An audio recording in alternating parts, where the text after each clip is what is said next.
Major Sinha Rashed হত্যা মামলায় OC প্রদীপ ও লিয়াকতের ফাঁসি বহাল থাকবে কিনা জানা যাবে সোমবার।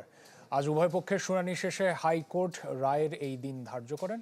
অ্যাটর্নি জেনারেল বলেছেন, মেজর সিনহা হত্যায় ভয়াবহ নৃশংসতার মাত্রা বিবেচনায় নিম্ন আদালতের সাজা বহাল রাখাই উচিত।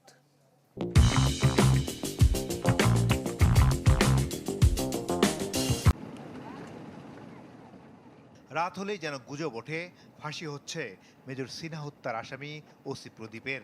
গুজবের যে ডালপালা ছড়িয়েছে মূলধারার গণমাধ্যম পর্যন্ত।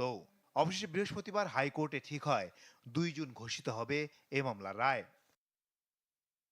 এদিন রাষ্ট্রের প্রধান আইন কর্মকর্তা উচ্চ আদালতে তার যুক্তি উপস্থাপনে বলেন, মেজর সিনহা হত্যাকাণ্ডে নিম্ন আদালতে দেয়া ওসি প্রদীপ ও লিয়াকতের ফাঁসিসহ সব আসামির সাজা বহাল রাখাই সঠিক বিচার হবে।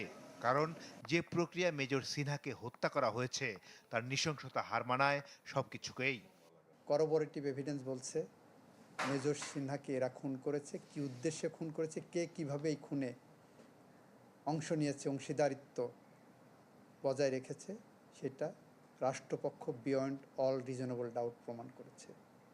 কোনো মৃত্যু পাখির পালকের মতো হালকা, কোনো মৃত্যু থাই পাহাড়ের মতো ভারী। মেজর সিনহার মৃত্যু আমাদের গোটা মানুষকে, গোটা দেশকে এমনভাবে নাড়া দিয়েছে যে ওই মৃত্যুটা আমাদের বুকের উপরে থাই পাহাড়ের মতো ভারী হয়ে আছে। আমরা যদি এটার বিচার করে যেতে না পারি, তাহলে কবি হেলাল হাফিজের ভাষায় উত্তর পুরুষের ভীরু কাপুরুষের উপমা হয়ে থাকব। এই নিয়ে কথা হয় মেজর সিনহার পরিবারের সাথে। তাদের দাবি বহাল থাকুক নিম্ন আদালতের সাজা।